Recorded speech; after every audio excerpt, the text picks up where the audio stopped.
Welcome to the Podioslave podcast. My name is Nate, and I'm here with my friends, my homies, my fellow nerd, Anthony and Tony, episode 134. How you guys doing? Good. I actually wasn't sure when you were starting, and you're very intense. Our listeners can't see it, but Nate's stroking his beard very aggressively. So I think we're in for Nate's monologues tonight. Oh boy, Yes. another night of Nate's monologues. I love it. I'm in. I mean, we've done 133 other ones of these, right? So let's do more of them. So yeah, I'm Tony. We're excited to get back at it again this week. We've got a couple fun things to throw at you, music related, and yeah, you boys ready to do this or what? I am ready, and I'm still thinking about last week's episode. So much, in fact, that I pulled a Nate and I plugged in every show in the greater New England area that I might want to go to into my calendar. I love that. Oh, and I'm my like, God. I won't even have any shot at going to that, but I want to at least have the option. I'm in. Let's go. Let's fucking go. Let's go to all of them. That just made my whole year because there's some nerdery involved in there, right? Because you pull it up in your calendar, you're like, oh, sweet. You know, Newfound Glory is playing Worcester Palladium today. Cool. Be great to be there. You know, I can kind of vicariously be there today, but I'll be at work. Well, it also prevents me from pulling like the day of, like, hey, what do we got going on tonight? Right. You already knew. I got tickets to, such and such. I'm going to that. Yeah, You're driving to New York? Yeah, sorry, babe. I can't miss it. And sometimes it works, right? You put yourself in the proximity. Like I was in LA yesterday, and I was like, the Taylor Hawkins tribute's happening like in the same city that I'm here for overnight for work, but like I can't pull it off. But you know, who knows? Maybe like someone will knock on my hotel room door and be like, hey, do you want to go to the show for free? You know what's funny to me is old Nate would have definitely pulled that off. I know we're getting older and slowing down a little bit because old Nate would have absolutely been like side stage somehow. You've lost your edge, man. Hey, go see that Henry Rollins spoken word. You'll be fired up. You'll be back in the saddle. I do have to make up for it. It's a big, I walked by the venue and everything, and I was like, oh, man, it could be mine, but I'm going to go home and crash. Yeah, smart. Probably smart. All right, so yeah, before we get into the main segment tonight, which will be Queens of the Stone Age songs for the deaf, we are going to just kind of give you a couple of records we've been listening to, over the summer and the last couple of weeks that have come out, because we haven't really had a chance to do that either because of the Tattoo of the Air thing. So, I mean, I'm going to start with just throwing it out there right now. That new Wonder Years record is awesome. I'm really excited about it. The Hum Goes On Forever, right? It came out about a week ago, almost 2 weeks ago now that you're listening to this. Yeah, I've listened to it. So I was thinking about this record a lot, and I'm not ready to give my feedback yet. I've listened to it a few songs here and there. I listened to it all the way through a couple times. But what I want to do, I want to pull a Nate in headphones with the lyrics. I feel like it's very much a lyrical album, and there's some substance to it that I want to really soak in. I'll give a teaser. It's headed in the great direction. I just want to fully embrace it. I want to fully soak it in. I like that. You want to give it proper attention rather than kind of play it in the background while you're doing something else, because that's multitasking. That's not giving it justice, really, right? It's exactly what it's been. It's been in the car with kids in the background, keeping it down so I don't scare them with Soupy's yelling in some place. Well, and I mean, it's definitely a record that you probably need to do that for. Yes. And I've listened to it both ways, and I need to listen to it again in headphones. But I had it on in the background while my wife and I were making dinner one night, and then I threw it on in the headphones late night and listened to it. And there are some standout tracks. I would not be surprised if you hear us talking about this record again a little later on this year when we give our top 5 of the year. So stay tuned for that. But yeah, that record's really cool. Go check that out if you haven't yet. And, former guest Casey Cavalier. Yep, former guest. And they're touring again, right? Aren't they coming around again? They are. Run? Yep, yeah. Let's just make it happen, Tone. I know, we need to go. It's at this point, it's like 10 days out. We need to go. Fireworks is opening, and I think it's just those two. So at the Worcester Palladium, back at our I was gonna say second home, but maybe third or fourth home. Yep. Great record. What else we got? Nate, do you have one? If you don't have one, I'll toss one out. I've been doing a lot of throwback stuff. Yeah, so and it's always situational, right? So like meeting Be Real the other day, so I spun Black Sunday and randomly pulled up My Morning Jacket, Modest Mouse, Lonely Crowded West, just because they're touring on these records, you know what I mean? The exception of My Morning Jacket. So a lot of old stuff. So I guess in tradition, kind of revisiting the same old stuff. But I did check out something that you told me about, Tone, which is the Dangerous Summer, right? Or was that you, Twan? One of you guys? It's probably Tone. Yep. Both of us, yeah. Tone and then me, and then I. Yeah. It's the game of telephone. Before you know it, it's a different band. Before you know it, 6 months has gone by and Nate hasn't listened to it yet. But he did this time. So, hey, I'll give you credit there. Yeah, that record's really good. Really good. Really good. I'll give a couple thoughts on it. It's one of those albums where like the songs are there, but like if a different artist performed those songs, it wouldn't hit the way the what's the singer's name? AJ? AJ, yep. AJ. I mean, the guy's got an incredible voice, and the way he delivers those songs, it just, I don't know. I texted you guys this. I'm not going to put my foot in the ground that it's the top album of the year, but it'll be top 3 to 5 all day. Yeah, what I think's cool about The Dangerous Summer from being kind of a late bloomer fan is it has that authenticity that we all can kind of seek out, but also has that very it's music that could be layered in different ways. I could see those songs. I could see Dangerous Summers being layered on like a show on NBC. It could be mainstream, but it's still kind of like they're playing House of Blues, like the small room. But I feel like that band could be like a Third Eye Blind. Like all these songs kind of resonate with me a little bit, and the beats are catchy as hell. It's odd that they're not bigger. So it's one of those bands that I think you guys are early on. Like this band's likely going to blow up. They have all the right ingredients. It's funny. Summer of 2020 is when I kind of found out about them. I was looking through, I think it was Chorus FM, former guest as well, Jason Tate. He had posted about them, and I was like, I should check that out. He usually leads me in the right direction, and this was another one of those cases where he had that record. Mother Nature was really good, and then everything. I've just kind of paid attention since, and it's kind of crazy they aren't bigger. They you're right. They sound like they could be this massive band. They have the vocals just feel right for the song, and I'm not sure anybody else could pull it off the same way. And the vibe of their music is. There isn't a lot like it right now. It's scratching an itch for me, for sure. You know what it is for me? It's a throwback to Kerrang! Magazine, and this is a band that's blowing up in the UK, and no one knows about them in the US. It's funny, like, you say they're going to blow up.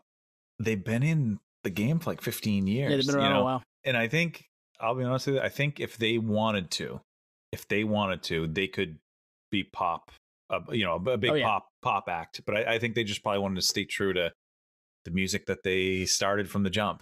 But I think they obviously have that in them. The songs are so close. Like one massive chorus layered into any of those songs, it'd be on pop radio. Yeah, that's not Fuck Them All. Let's not fuck them all. Which I love that song. Great song. Oh, dude, the beat of that song still rings in my head, Yeah, that one's not going to get played on the radio. Screw them all. Well, CeeLo had Fuck You. They turned it into Forget You, right? Exactly. Yeah. Forget them all. I mean, that might work, actually. Yeah. Hey, AJ and Matt, call us up. Yeah, we'll chat with those guys. Let's go. What do we got, Tone? You got something for us, right? I got a game. We're going to play a game now. Dave, you're going to play a new fun game. Ooh, game time. And it's a game we've played before. It's a band name, real or fake game. Oh, nice. Shit. But this time, and this comes from last week, we were talking about, was it Hockey Dad that opened for Third Eye Blind and Taking Back Sunday that you saw this summer, Twan?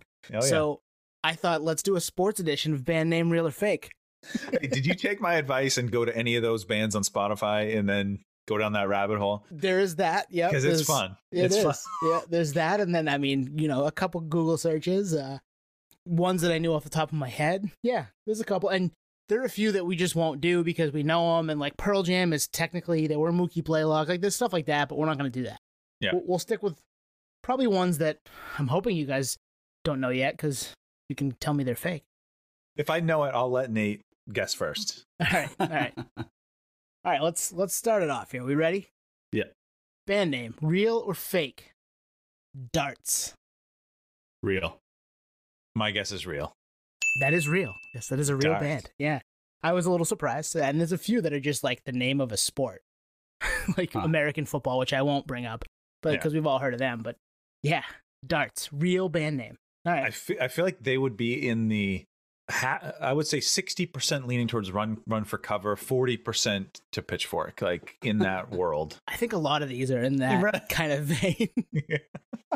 Some emo-ness, but there's also some like critical darling, that type of thing. All right, ready for another one? Oh yeah. Basketball shorts. Fake. I've never heard of that. I'm gonna go fake. That is a real band. Whoa. Oh man. Yes, basketball shorts is a real band. I don't know what they do. If you guys love any of these bands, we're not making fun of them. We're just enjoying the fact that they've got sports themed names and trying to figure out if they're real or not. But we're not ragging on anybody here. We don't know who they are. And we've said this on the podcast. This podcast could very well be a sports podcast, and we'd probably be just as knowledgeable. So we love the sports shit. Oh yeah, absolutely. All right, ready? Yep. Band name: real or fake? Shoot the J. That's fake. Fake. Yeah. Yeah, I made that one up. Shoot the J. I was watching Chappelle's show the other night, and the Prince skit came on. And Chappelle just yelling, "Shoot the J!" I'm like, "That's one. I'm using that." It could be a band name though. That's actually not bad. Not bad. Anybody feel free if you want to use these as your band name. If you're listening out there, just credit Podioslave, please. Hey, that's how Wet Leg came to be. They heard us. Yeah, we were the reason Wet Leg came to be.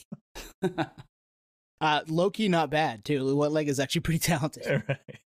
All right, ready? Band name: real or fake? Sports edition. Field hockey stick. I thought the name was Sports Edition, like that. Nate, you go. Field hockey stick. Fake. That's fake. Yeah, I made that one up too. Yeah. The thing about all of these is they could be. Yeah, there's like band writing this down. Like this could be an option for us. Let's just do field hockey.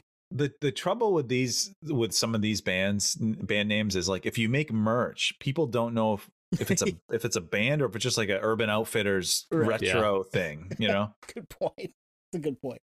Oh man. All right, here's a good one because it's going to be kind of a two-parter.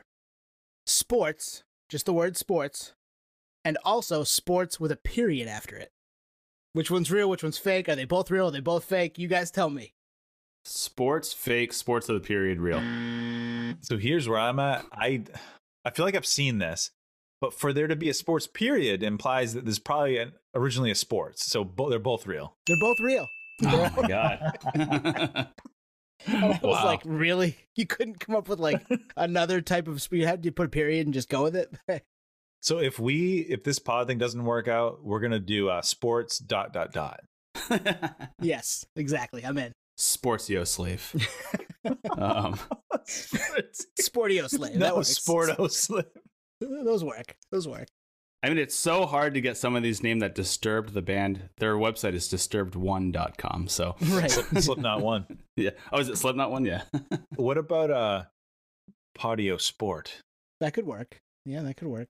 Maybe we'll do an episode that's just about sports, the Podio Sport episode. And no one will listen. No one will have any idea what's going on. Man, Reddit will leave us alone. All right. Band name, real or fake? NBA champion. I'm gonna go fake on that one. That is fake. That is fake. I am the NBA champion.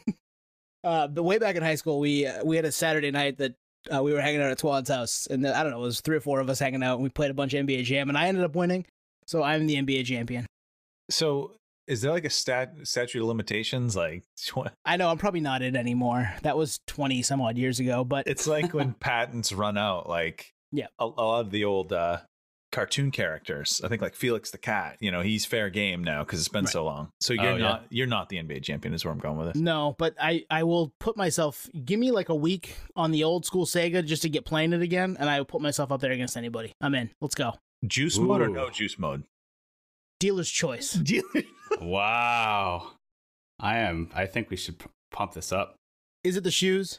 Is it the shoes? We'll stream it on Twitch and oh yeah 10 people show up. Hey, it's 10 people that weren't there before. So all right, NBA champion is a fake band name. All right, let's go one more. TKO. Real. I feel like it's real. That's a fake band name. And I looked. Now, I could be wrong. You could go out there and find it, but I couldn't find it. I scoured to see if TKO referring to boxing, right? Yeah. So I was surprised. I'm kind of surprised it's not a band already. Dude, let's take that fucking name, man. Yeah. TKO would be a great punk band name, hardcore band name, anything in that. Hardcore all day. Rock. They all work, right? XTKOX. Yep. One last bonus one just for Twan to laugh. National Basketball Association, but only with one S. Misspelled. Nate, what do you think? Fake. That's fake. That is a reference to our friend Yanni, who bought that website domain, hoping that the NBA would buy it off him. And he's still hoping. Yeah, it hasn't happened. That was years ago. All right, that was the sports edition of band name Real or Fake. It's funny how that world it's crazy how not only did that sound like an extrapolation of the Midwest emo meets Run for Cover, that whole thing, the sound, everyone got on that bandwagon, but then everyone got on the sports bandwagon, the names too. It's just, I don't know if there's a pocket like that other than maybe nu metal with the weird spelling of shit. That was definitely a thing. Yep. And in the 70s with Boston, Kansas, all those, let's just name it a state. Fuck it. You guys dude, it happens all the time in every pocket of music. Yeah. Cool. Yeah, I love that bit. We'll definitely revisit that with another theme down the line, I'm sure. Nate, I want to get you curating a list because I feel like it'd be very obvious what's real and what's fake. I don't know. I'm very vague with the hints, right? So it could be it could be very easy or very hard to the extent where there's really just no grounds to make a sound judgment. You're just completely lost. I don't fucking even know what you're talking about. 90s OG. Any musician that came out of the 90s. All right, Nate, let's see. Bands with members with blonde hair. Yeah, that could happen. 4 non-blondes. All right. Let's get into the main segment, right? Nate, what is the main segment? Let's lay it on us. This segment is, so here's what's really cool, actually. Prepping for this was fun because we are an indie band podcast, trying to make it, are we good? Are we not good? Do we suck? So in preparation to this podcast, I was in LA the last 2 days. So I was I got some time. I've listened to this record religiously, and I'm going to listen to it again in preparation. But I also want to listen to what do other people think about this record, and who's gone out of the way enough to talk about it in long format podcasting or just whatever it is. And there's a lot of good just theories and just personal stories on the record. But that's what's cool about doing these deep dives is we all have a personal story, whether it's first time hearing it or legacy or how it applies to different things throughout your life, current and present, and even future for that matter. So we are talking about Queens of the Stone Age, Songs for the Deaf, dropped August 27th, 2002. We were still in high school. We were getting closer to graduating, and this record drops, and it's a very, very profound, crazy, manic, funky, mind-blowing record that seems ahead of its time, but also kind of has hints of, replica, retro, 70s, 80s, just a weird hybrid of just so many different things. And kind of getting back into it with this deep dive just really threw me for a loop because I forgot how great the record was, but it really is just a mind fuck. So I'm happy to deep dive with you guys and just check out this record. So yeah, Queens of the Stone Age, Songs for the Deaf, deep dive today. Yeah, just turned 20. Yep. About 6 weeks ago now, 5-6 weeks ago now. And this is a band that we've talked about them a bunch, but we never really have gone super deep with stuff. This is a band that Nate got me into around this time. So a little after this drops, I went back and listened to Rated R and then got into this a little more and just found these guys to be, they're one of my favorite bands now. I love everything that comes out of that camp, even with some of the lineup changes here and there. Homie's been there the whole time, so I'm a huge fan. And this record, listening to it again with the ears of, we're going to put this into a podcast, I'm going to talk about it for half an hour.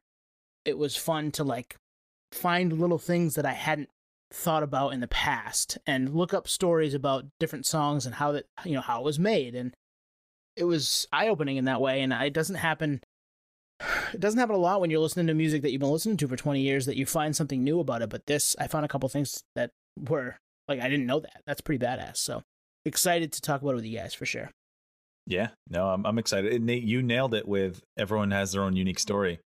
The first time I've ever listened to this record front to back was in prep for this just a few days ago. Like I've heard the singles, No One Knows, Go With The Flow, a couple others like you guys have turned me on to You Think I Ain't Worth a Dollar, which rips when we'll get into that. But besides like kind of snippets, I never gave it a full listen. So I'm coming at this with not having that, association and familiarity with it in all the history, right? Because there's records when you hear when you're younger that you just connect with. I don't have that. So I'm coming at this from like seasoned ears. Like there's some records I wish I could do this again for. So here I am. And maybe this will be one of those classic records for me. But so I'm coming at this from a little different perspective.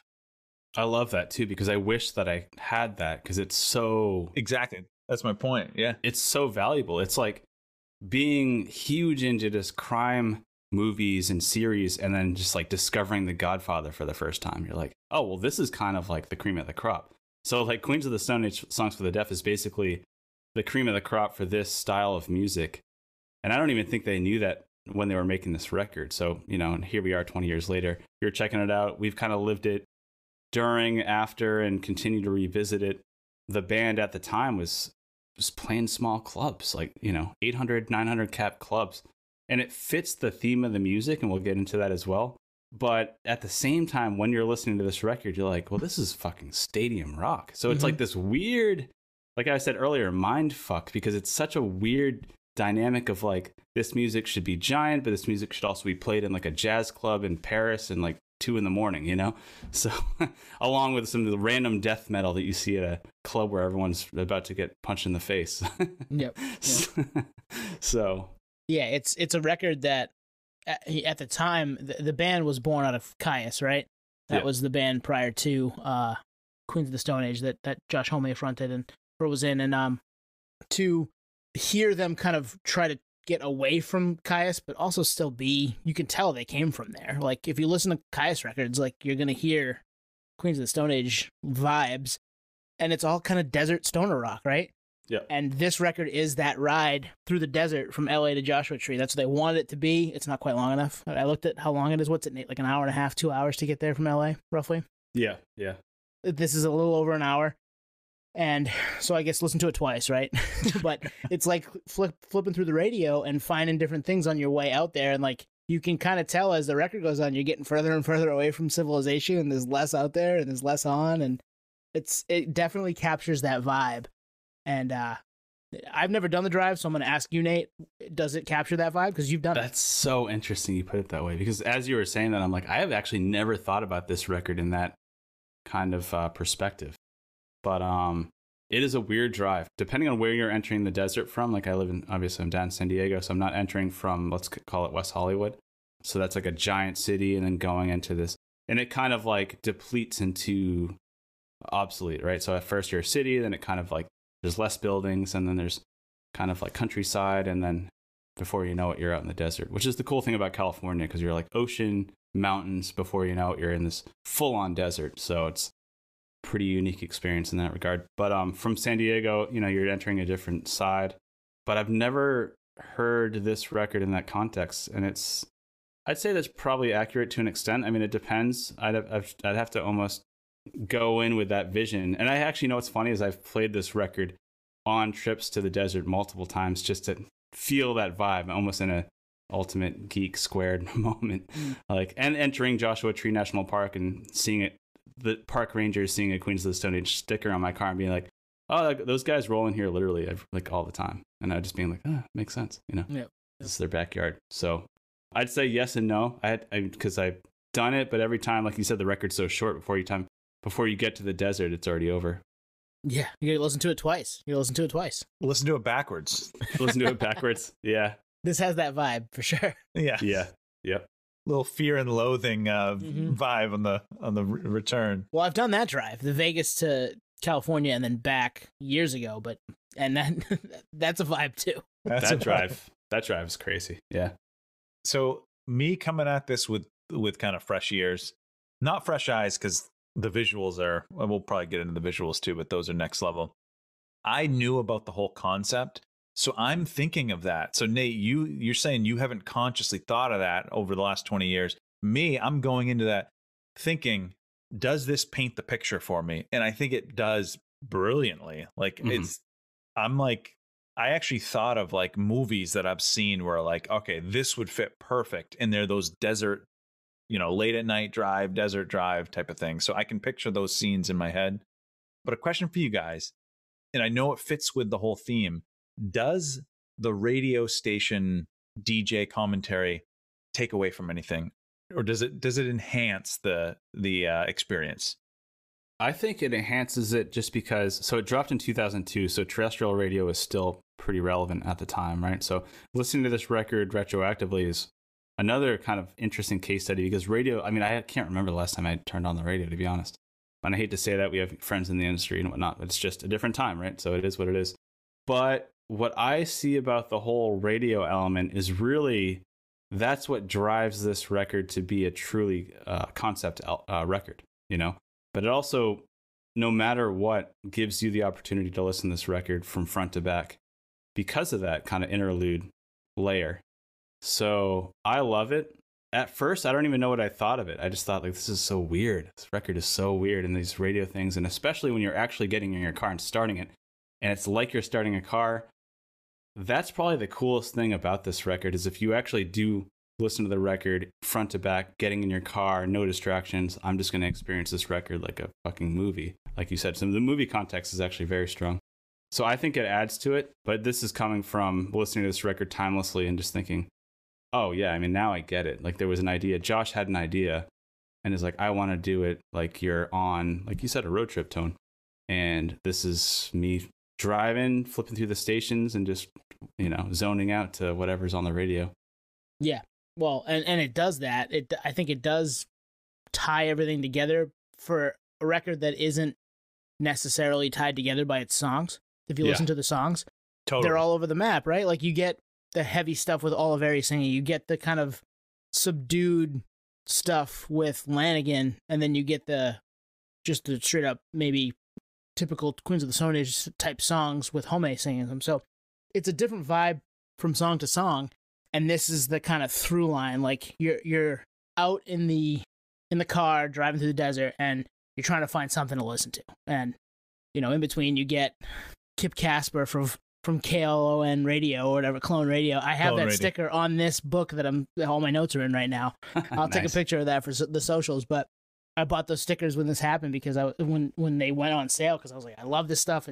They're just, the idea is awesome, and I think they pulled it off. And they used a couple names we're familiar with doing that. Alan Johannes is pretty much part of Queens from this record on.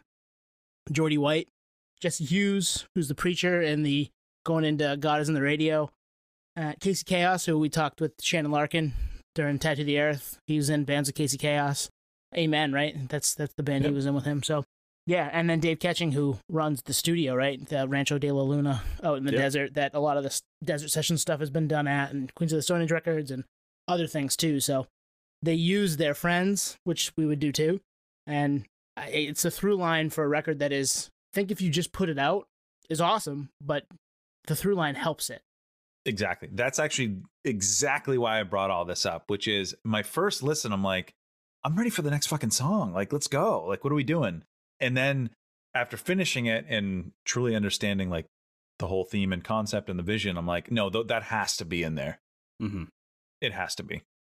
Yeah, and I think it was from the jump, that was kind of the premise of the record. Like, this is going to be kind of like the template, and we'll fill in songs around that. And I think actually you made a good assessment earlier, Tone, which is Lanegan to Hami to Oliveri is like so crazy. And actually, this is the first time I've listened to this record and realized that they actually literally trade off song to song. So it's like Hami does a song, next song it goes to Oliveri, next song goes to Lanegan. So like it's not Hami, Lanegan, Oliveri, Hami, Lanegan. It actually is like they're trading off every three songs almost in a pretty unique sequence. So your head is spinning, like almost like changing the radio from like I'm going to reference Maine, WBLM, like classic rock, to like country, to like some kind of hard rock station. Like you're just all over the map. And the fact they were able to make a cohesive record, yes, I think that's a good assessment. With the only way to tie it together would be like, yes, you're randomly scrambling stations, because otherwise this seems like kind of a random mix of songs. Yeah, it would be a Desert Sessions record. Otherwise, probably. Yeah. Which is, if you go and listen to some of the Desert Session stuff that this collective has done together over the years, they don't necessarily go together. This allowed them to make one of those, and actually they pulled some of the songs from some of those Desert Sessions to make it a through line and give it that, desert stoner rock, sort of doomy in spots, but also kind of bright in spots record. It's funny, again, coming at this with not the history you guys have. If I didn't know there were 3 dudes trading off, I don't think I would have been like intentionally like, okay, that's a different guy singing. I wouldn't have thought that. I think now that I know it, I'm like, okay, that's definitely different. But like on You Think I Ain't Worth a Dollar, I'm like, all right, well, that's just probably Home screaming. But no, it's not. You know what I mean? Now that I know that. But I could be convinced it's him. And that's why I think the whole interlude thing helps that to the point we've been making. Well, doesn't it help that song even the most, probably? Because it's like the start, you hear the car keys kind of jangling and the door open, and then it's like you hear the riff, but it's like it's on the radio, and then into the actual riff and the scream from Oliveri. That fucking song rules. It's so good. It's a brilliant album opener, and it really is the musical album opener. And that would be great if they led with that live, because the gain is so fucking turned up on that. Like, it sounds like it's gonna blow your fucking speakers. Yep. Oh, it's happened to me multiple times, and I'm always ready for it, and it still blows out my speakers because it's so faint at the beginning no matter what, you just never know what's a good level for when he's going to jump in, and that's actually being accustomed to the album, and it's still over the top. So they definitely mastered the record in a way where no matter what, like it's gonna just kind of shock you, almost like a horror movie where they just like randomly throw something in the screen and you can't help but be scared because it's out of nowhere, right? Yeah, and for context, we're talking, when we say Oliveri and Lanegan, we're talking about Mark Lanegan, who since passed on, the Screaming Trees, and Nick Oliveri, who was in the band up until after the tour for this record. So he's now in Stoner? Yep. I think that's the band he's in now. Oh, right on. So. And what was he in? Was he in Dwarves before that? I remember reading that. That sounds right. Yeah. Yep. It's a funky band. I think he's still in that band. He's active. I think he's active in like 4 or 5 bands. I love the Oliveri songs from the early Queens of the Stone Age, world. I understand it just didn't work out with the band, but man, there's some fucking bangers that Oliveri is the singer of, and that band itself would be so cool to have, just Oliveri fronted Queens of the Stone Age. I think I'd be all in on that too. So, again, perspective that's different from you guys. Was this unique for Queens? Because I know that the band members have since come and gone. But like this trade-off, is that present on other records? Rated R, there is that dichotomy. But this record is so elevated. So Rated R, Oliveri and Hame, there's really no Lanegan. I mean, he's on a few things, but for the most part, it's, that dual vocalist type situation like Blink-182 or Linkin Park. So it was like understood there's going to be 2 vocalists and have that interesting dichotomy. Well, and Mark Lanegan was never actually in Queens of the Stone Age. He was a contributor forever. So, and he is on probably my favorite Queens of the Stone Age song, In the Fade, which Third Eye Blind is also covered. Yeah. Some nerd facts. Oh, I didn't even know that. Yeah. But yeah, no, it's mostly Josh and Nick Oliveri early on. And mostly Josh, really, even if you listen to the self-titled Queens record and then Rated R. But there's some cool Oliveri tracks in there, too. I couldn't help but think that Grohl must have had a decent hand in this. Like, Dave Grohl. There's songs where I'm like, that's Grohl. In fact, there's some, does he do backing vocals on anything in this album? Because there's some parts where I'm like, that sounds like Grohl. So if it's not him, it has to be his influence. It's funny you say that. Fact checking in real time. So I'm going to not fact check and just go by ear. So when I was listening today, he does come in, I think, almost like raw studio, like 1, 2, 3, go. Like in the background, you can hear, like, again, like you said, listening to records Nate style in the headphones, like you can hear Grohl, but I almost think it's almost somewhat non-intentional. But if he is adding layered vocals in the background, I wouldn't be surprised. But for the most part, he's just straight up the drummer, which is pretty incredible. Yeah, I don't see anything in the credits, but that doesn't mean he wasn't doing it. And the other thing is, and you guys probably saw this in your research, but they tracked the drums differently than you typically would. They did the drum portion, the actual drums, and did the cymbals separately. And so when they were doing the drums, he had like fake cymbals to hit, and then when they do the cymbals, he had like deadened drums to hit, and they put them together later on in production in post. So I can't imagine that was fun to do because you're playing it twice. On top of the fact that it's just putting it together is probably nuts because like if there's a beat off here, then you got to do it again, right? I did not know about this. I'm going to ask the idiot question. Why? Because they wanted it to sound, what I read was they wanted it to sound claustrophobic. They wanted it to sound like it was this tight, like, here just this piece, here's this piece, and it comes together, and it like you're in he's in a small room. Yeah, I don't know, that's what I read. And I think I have to listen to it again now that I've read that, but I think there are spots where that works, and there are definitely spots where it feels like this could be a beefier drum spot. Like, obviously no one knows the drum part is amazing. He's so good, and you know it's him. And that happens a couple different times throughout the record. But there are spots, and I'm like, it's just there to accent the rest of the music.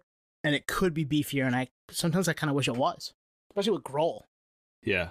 Oh, dude, I learned something. I did not know that they isolated the cymbals and the drums, but now I'm going to revisit this again for this reason. But this record plummels you to the death, already on the vocals. So the fact that they're singling out the cymbals with the drums, and then the bass is already kind of like left speaker and guitar's right speaker. Yeah, I mean, it's an all-out record. Production is actually pretty precise on this record, so it actually makes sense now.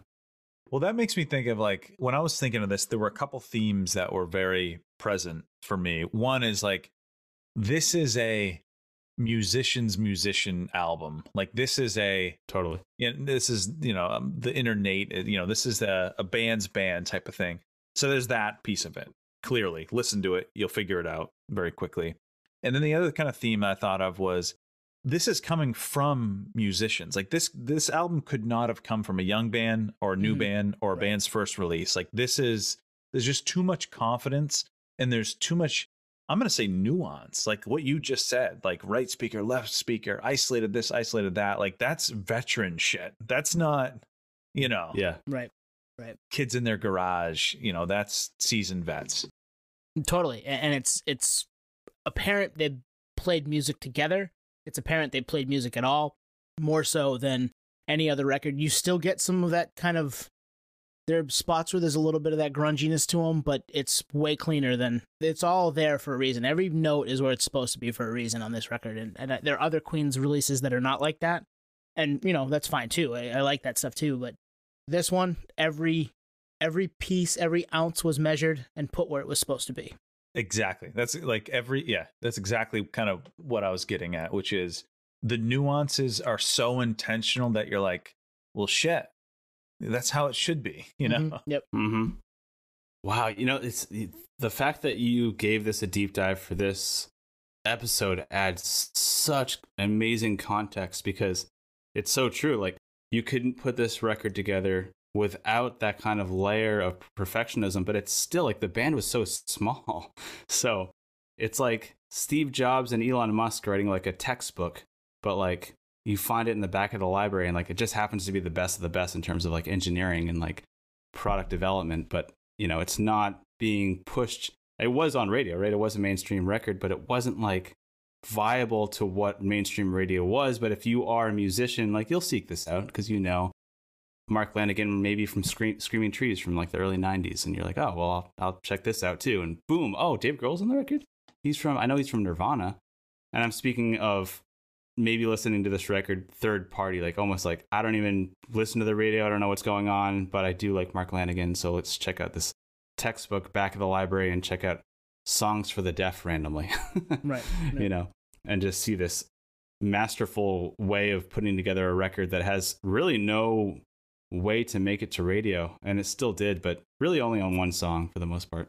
Yeah, no one knows. Well, Go With the Flow. Go With the Flow is pretty big, but not to the level that No One Knows was. I mean, everybody, if you are a casual I know who Queens of the Stone Age are, fan or just music fan, no one knows. No one knows. Yeah. And that was I remember seeing the video on MTV2 or whatever it was in that 2002, 2003 range. But you just said something that kind of jogged my memory a little bit, which is I'm a music nerd. I know I haven't spent as much time with these guys, but I've been around them enough to know that they've never led with we're a super group. We're former members of Caius, Foo Fighters. Like, in fact, I looked it up. They have 5.9 million monthly listeners on Spotify. I bet 25% of those guys, 25% of those listeners, because some of those are no one knows people, but they don't even know who Caius is. Never heard of Caius. Didn't know that Grohl was ever in the band. Right. And I respect that because that's an easy out for bands to do. We've talked about it, but yeah. I feel like, that you could totally lead with that. Maybe not today, but 20 years ago, absolutely. When, you're 7 or 8 years, 9 years removed from Caius records coming out or less, and being able to lean on that for a band that people knew from the early 90s, late 80s, early 90s. The other thing there is, I know the Grohl connection, and we haven't spent a ton of time on Dave Grohl, but he rode for Caius when he was in Nirvana. I remember seeing interviews of him being like, listen to Blues for the Red Sun, listen to Caius, they're awesome, they're my favorite band, listen to Caius. And then he's working with, essentially, Caius to make a Queens of the Stone Age record, this, the third Queens of the Stone Age record, which is the one that kind of blew them up. So, full circle for him, too, and not shocked that something Dave Grohl was a part of was popular. Water's wet, grass is green, Dave Grohl enhanced something. Yeah. Hit after hit, weird. But you have to think again, this dropped August 27th, 2002. So even Foo Fighters at the time was, let's say, State Theater. They were playing the State Theater, Foo Fighters. Then they opened for Chili Peppers. At least in the US, they were playing smaller venues in this time frame up until, I don't know, 8 or 9 years ago. They didn't really become the powerhouse they were. So I don't know how Dave Grohl remained. Oh, I disagree with you. Yeah, no, I'm at this point, they're huge. I'm trying to fact check what was going on in that era. There's Nothing Left to Lose was 99, and then One by One got pushed back because of the Queens of the Stone Age stuff, but they were huge. They were massive at that point. They were massive, but it didn't seem like it was front and center. They weren't playing the State Theater. They would not have come to Maine because they wouldn't have played the Civic Center, which we talked about last week. They opened that Chili Peppers show. Right, but that was 97? At the Civic Center. That was back then. Yeah. But that's 97. That's Color and the Shape before they really blew up. Then they blew up. Yeah. I guess Dave Grohl was really the proponent to, really the only one in the band at the time, call it 2002 for this record, to be the one to drive this to terrestrial radio. Because Jaime was, if you knew him, you knew him. Lanegan, if you knew him. Oliveri is kind of a, also same thing. If you know, you know. Yep. But Grohl's, he is a name brand. Well, and at that point, you're like, maybe they're not saying we're a supergroup, but they're like, yeah, Dave Grohl plays drums on this record. Oh, okay, I'll check it out. Because Foo Fighters are definitely big enough at that point that you're going to go check out whatever Dave Grohl's got his hand in. Totally. Yeah. And I'm gonna go back to they hadn't blown up yet. Foo Fighters, I'll Stick Around, was on MTV from the jump. They were huge from the jump. Yeah, you're right. And that record did well too, and we ranked those records. Go back and check that out. Yeah. We love the Foos here, right? We're huge fans of the Foo Fighters, but you're right. They were from the jump. People knew what they were doing, and then once Color and the Shape hit, I think all bets were off. We're tangenting here. And let's bring it back to this album. During this release cycle, I don't think they leaned on Dave Grohl's in this a lot. No, I don't think so either. Yeah. Yeah, it's kind of where I was getting but actually showcases or really underscores your point, Twan, which is it wasn't Queens of the Stone Age, Songs for the Deaf with a sticker on the jewel case that said featuring Dave Grohl from the ever so giant Wembley Stadium Foo Fighters, No. Or Nirvana. Nirvana's never even been mentioned in the Queens of the Stone Age context, unless you obviously knew as a fan.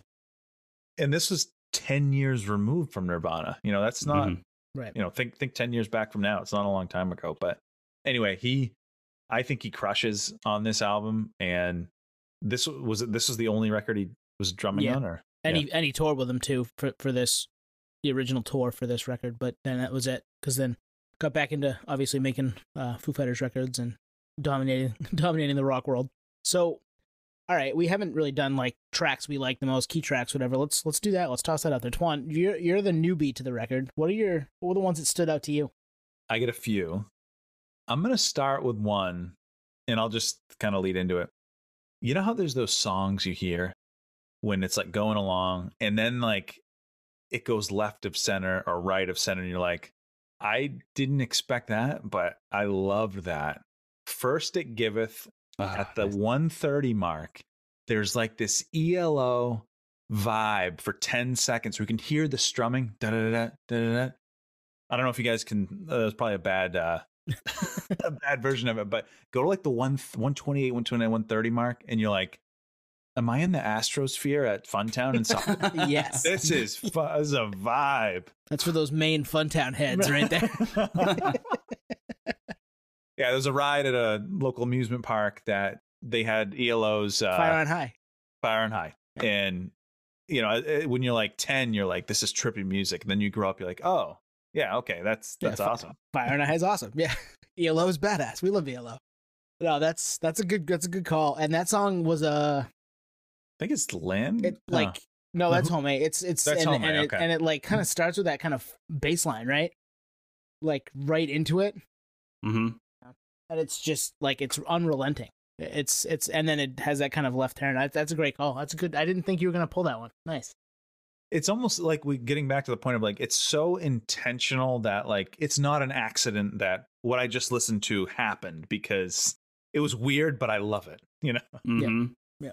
But unexpected at the same time, because they could have just gone the route, but they took, like you said, they took a left turn, which is a risk because it's going against like natural instinct, which is, as a musician, I wonder like how that, we don't know. That's why we interview people all the time. Like, wait a second, like you were doing this, and like for the trained ear, or even for the non-trained ear, for like the dumbass like we are, or I am a music fan, I'm just like going for what's comfortable. And oh, dude, you went so far left center that now I have to actually somewhat catch up. So I'm a little distracted. I actually am no longer enjoying the ride. Now I'm trying to almost like grasp the counter and be like, oh, hold on, I have to rewind because I got lost. It's almost like watching a movie. You're like, I don't know what just happened. Does that count as 2 streams? Like maybe they had a vision. Yeah. Like, Smart. It's smart by them. Yeah. we're gonna make this guy in 20 years on this random podcast listen to this record a shitload. Because Nate, you're up to like 3 listens now. I've been keeping track. Yeah, I listened to a lot today in different contexts. Like, listen. No, I mean after this episode, you have to listen for the cymbals now. You got to listen for that. Yeah. There's that's a good point. There's songs on here like No One Knows is almost 5 minutes long, and at the time even is probably long for radio, but was a radio hit.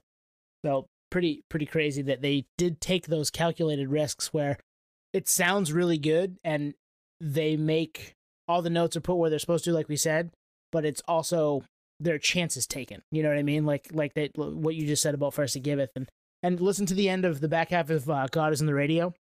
That's a Led Zeppelin song. It's a Led Zeppelin breakdown. And I was listening to it the other night in headphones and thinking to myself, I've heard this before, but not this, obviously, sequence of notes. This is a Led Zeppelin, like, tribute in the back half of that song. And that song is awesome. So that's one of my standout tracks. I love that context. Was it the Tenacious D tribute to the tribute or what? Yes. Yeah, those guys will probably help out on a record, I'm sure. Yeah, that's another kind of tidbit of the vast high spectrum of different influences or just styles. Like for me, tons of different songs. Actually, both songs that you showcase are high regard for me. But Gonna Leave You, a lot of Ramones vibes. I don't know if you guys caught that. Yep. Harmonies too. Harmonies like crazy. Crazy harmonies. I mean, it's such an intense record, and it's like you said, it's just so relentless to the point where you're like, oh, they could have ended this song like 45 seconds ago, and it just keeps going like you're in literally like a live club. So they captured such a vibe on this record and produced it at the same time with like all those professional tricks without overdoing it, which is a really difficult balance to be like not overselling it, but also kind of, you know, I'm zeroing in. There's a microscope on this cymbal for a reason, and that is the musicians type touch, which I think I caught, but now especially I'm focusing on especially. So I can't skip this part of the podcast without saying Mosquito Song. Mosquito Song's a top 3 Queens of the Stone Age song for me. That's just, there's so many cool twists and turns with different instruments. It's all the same song. It doesn't like veer off from what it's trying to be, but you get different instruments throughout it and different like feelings. It's so fucking good. That's such a great song. All right, so another thing about this record, and we've discussed it at length on this podcast for different bands, different styles of music. It's package. It's ethos. It's optics. The record, the artwork, the theme. I mean, I have the vinyl right here. I brought it with me for this. Just looking through it, it's like an amazing comic book, but it also captures like the production and the themes and the lyrical content of this record. It just reminds me of like a Quentin Tarantino film. Like it's Agreed. There's so many like unique artistic touches on this record that it's like mimicking art, but in like this really unique fashion that like is almost making fun of of the said subject in a weird way, like going over the top just for the sake of it. Well, yeah, clone radio, it's exactly right. Oh, and I love that, right? Any music fan can relate with that, just because it's like, yeah, the radio, like, unfortunately. Well, and then all the preachers and the religious radio you hear towards the end going into God is in the radio, like you're in the middle of nowhere and this is all that's on the radio is this. Oh, yeah. That I can actually relate with in the desert, because it actually fades out where there's no signal except for that. So that's pretty spot on. But yeah, like the record theme, like it's one thing to get it down on record in terms of audio, but to get the visual, like the vision to transfer over to something tangible and artistic wise, that takes like something that I don't personally know how that works. But you must be late night, 2 a.m, drinking coffee, smoking cigarettes. Thinking, it's drugs, man. Or drugs. It's drugs. I mean, like, this is what I had in mind. Yeah. Well, one of the things that I like really loved was on Song for the Dead. It's almost like this haunting vibe to that song, where I can't help but think that there's people coming off a bender driving through the desert. I'm like, this, I don't know what I'm visualizing, but whatever I'm visualizing matches what I'm hearing, and it's perfect. Totally agree. And you're right, it's drugs. Yeah. It's how you get there. Maybe not completely, but they're definitely helping. Yeah, I can't think of another album that like has that visual. There's songs that I think of where I'm like, all right, well, this is happy, this is summer day stuff, but in terms of like maybe a darker place or isolated place, it knocks it out of the park. Yep, absolutely. It totally delivers on. You pick that CD up in 2002, you're like, man, this looks like it could be some shit. I'm into. I'm down for this. Like this is a vibe. And then you put it in the CD player and you get that first kick into, You Think I Am Worth a Dollar, and you're like, all right, time for a ride. Yeah. I think it captures that you don't know what's going on in the world. You're in a random dusty record store and you see that record cover, and like, no matter what, like it's a case study on less is more. Like, I don't know, this looks cool. It's pretty simple. Let me flip it over. Ah, okay. Now these song names like are kind of catching me. I don't know. I guess I'll check it out, and you're hooked. But it's that organic feel, like you discovered it or you didn't. But even if you didn't, like the whole artwork thing, like really plays into it, and they really nailed it. And I don't know how that works, but Twan, you might be right. Maybe it's just straight up drugs. Well, there's an alternate cover, right? There's almost like the sperm that looks like the Q, and then I like the more traditional one, which looks like almost like a pitchfork, right? Yep, that one's so cool. And it's very basic. It's stripped down. The colors are on point. It just, it's inviting, but it's like inviting with caution. You're like, right. I'm in, but right. I don't know what the fuck to expect. Yeah, like this could be everything I want it to be, or it could fuck up my whole world. I have an odds and ends thing that I just want to throw out there. Yeah. The opening line to go with the flow. She said, I throw myself away. They're just photos after all. So fucking good. Yeah. And that's the type of stuff you only get with kind of Queens and Josh's writing. He's underrated as far as that stuff's concerned, I think.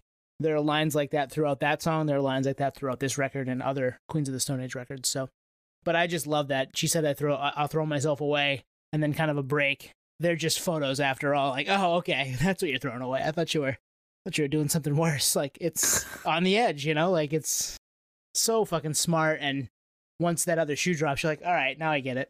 I'm glad you brought that up because the lyrics are almost secondary and the vocals are very secondary. Yeah. It's one of those bands where it's another instrument where it's not like up front, you know, where like a radio band or pop singer, it's very up front. I don't think the vocals are. I think they're very subdued. In some tracks you got to really listen even to what the lyrics are, but it all fits. But and that's one thing I didn't do, which is listen to this with the lyric book. Well, sometimes you'd be like, damn, awesome. And sometimes you'd be like, the fuck are they talking about? So that's the drugs. Yeah. Yeah. I think it's like the Dangerous Summer kind of album review earlier, or sorry, the Wonder Years earlier, where you have to listen to this record in kind of different scenarios to really understand it. But best scenario being nothing, no distractions, listen to the record straight through, really study it, and try to absorb what the hell's going on, because there's a lot of moving parts. But it is true artistry for sure. And I think anyone that plays in bands can agree that this is just such a unique experience. And it's the only record, I take it back, I walk it back. It's one of the few records where I listen to where I'm like, man, writing this record for us in our age, in our late 30s, is the only one of the few records I can think of where it must have been like that lightning in a bottle moment where like, this is like a band in like Led Zeppelin mode where like, there's just so much energy in the room. They're going to put out something amazing no matter what, in a time where music is not really reflecting that kind of sound at all. So, and it couldn't have happened later. It couldn't have happened earlier. It just happened to be in that kind of early 2000s era for whatever reason, and works. But it's a perfect storm. I'm going to jump in there. I totally agree with that, because imagine if this whole concept of like, we're going to bring in this person in 2022, if that happened, it'd be like so much Loudwire hype about it. It would be, and it'd almost take away from it. It's like, well, this better fucking bring it or it's going to be a letdown. Where this was just, I feel like it just kind of happened, right? Yeah. So yeah, another odd and end thing here. Adam Casper, who my guess is the muse for the name, the DJ Kip Casper at the beginning. He's one of the producers, and he's worked on a bunch of stuff that we're pretty familiar with. Soundgarden's Down on the Upside, Cold, 13 Ways to Bleed on Stage, Foo Fighters 1 by 1, obviously this record, Pearl Jam's Riot Act, a couple Eddie Vedder records, Into the Wild and ukulele songs, Soundgarden's Live on I-5, and King Animal. So like pretty well worked with some records and bands that we love on top of this record. And then Eric Valentine also had a part in, whether it was musician or production, and some Third Eye Blind stuff, Smash Mouth stuff, and I think also, Good Charlotte, and former guest Nick Wheeler of the All American Rejects was part of a song with them too. So did some composing and writing with those guys. So people that have worked throughout the industry and people that we've talked to, it's pretty cool, the connections that there are here. It's a smaller world. We always say that it's smaller than we think it is, right? Well, one thing I read, and people would have to fact check this, but I read that Valentine was like brought to the scene, brought to this album by the label, by Interscope. And that's very interesting. Like, I couldn't help but think, like, with this podcast, if we ever signed to iHeartRadio and they were like, well, we got this guy, he's your new producer, like and we're like, huh? Like it had to have impacted things, but maybe not much, because this album is great. Maybe it helped it. Yeah. Wow, no, that's a good point. There must be some like really strong guardrails, like, hey, this is the vision, like I was saying earlier, Jame's drug fueled fucking 3 a.m. napkin sketch, like, this is what we're doing, coming to the picture or not. Dave Grohl's a buddy of mine from back in the day. I know he's a fucking superstar, but we're going to promote this. We're going to do a club tour. Like, for instance, the first tour for this record, like, it was all clubs. I bet that was loud. That must have been so fucking loud, especially like, you know, if they're touring off this, they're probably going to play like, you think I ain't worth a dollar. And that was the venues for this whole first run. And that's Lanegan, Grohl on drums, Jame and Oliveri. And then I guess they got a replacement drummer. after that. But yeah, they guns blazing. This is for the musician. We're gonna play clubs. We could probably play theaters, and I obviously graduated to that and continued to escalate. What a fucking record! What a fucking banger! I wish I was a musician so I could relate to the influence on this record, playing or writing music, because listening to this record, I kind of get into that mindset where like, oh, I can hear the little subdued parts where like that is so artistic, but you have to almost be sketchbook diary writing down, this is what I want to do. So it's been mapped out, but this record is proof that you have a vision and you want to do something, you know, that's in your head and put it on paper and put it out. Like this is Josh Homme's kind of like a Wizard of Oz type record. So it's really cool. Yeah. And it's appreciated. It's a musician band. And not just this album, but the whole band. Like Tone, you saw it down in Worcester. You wearing a Rated R t-shirt. You must have got 3 comments about that shirt, 2 from bands. Chris Beatty from Hatebreed and Chris Link from Terror. Like both. They're both like, nice Queens of the Stone Age shirt. I'm like, hell yeah, dude. And that's out of genre for the music they play. You know, I'm sure they listen to everything, but it's universal band. Nerd sees nerd. Nerd sees nerd. Comments on shirt, head nods, and then you have a conversation. Yeah, that was fun, and I picked that shirt on purpose, thinking that there'd be people there that would know what I was wearing, and they did, and that was fun. It's one of those social experiments. And again, that's less is more, as Nate said with that album. Like they have a way of, I mean, a graphic designer could have thrown that together in 2 minutes. The Rated R, and same thing with Queens. You know, pick the font, distort a pitchfork, and you're good. Well, it's like anything. The product needs to be good too. And the product in this case is very fucking good. And that's why we're spending, 45 minutes talking about that record 20 years later. And that's actually why I was thinking earlier, like, this is very Led Zeppelin, Pink Floyd. Like, the artwork is so simplistic. I don't know what this is, but it captures you. So less is more for sure. I think that's tried and true. But the end product actually has to be good. But you just don't need to go overboard in terms of optics. Drop the, right? Yeah, exactly. Sean Parker. To quote Sean Parker. Fucking Zucks. All right, on that note, I think we're probably good, right, boys? Yeah. Yeah. So, hit us up. All the call to action stuff's coming your way here in about 3 seconds. But, excited to do this again with you guys. We'll do it again next week. We might have a former guest joining the 5-Timers Club. Who knows? Check it out. Coming next week. If you know, you know. If you know, you know. Yeah, he's a veteran. She or he. We'll talk to you next time. Cheers. Peace, potheads. Push a T out. Push a T. Push a T out. If you know, you know. Thank you for listening to Podioslave. We are at Podioslave on Twitter, Instagram, TikTok, all of the places that you can find us on social media.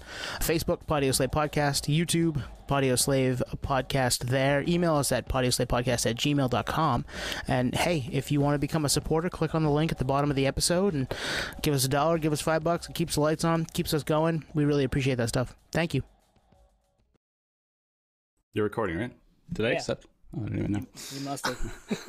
Well, I'll leave that in. What is this? 2-factor authentication? You're not there yet?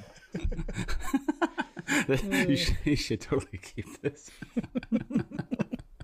I'll put it at the end. I can put it at the end. Yeah, I'll put it at the end.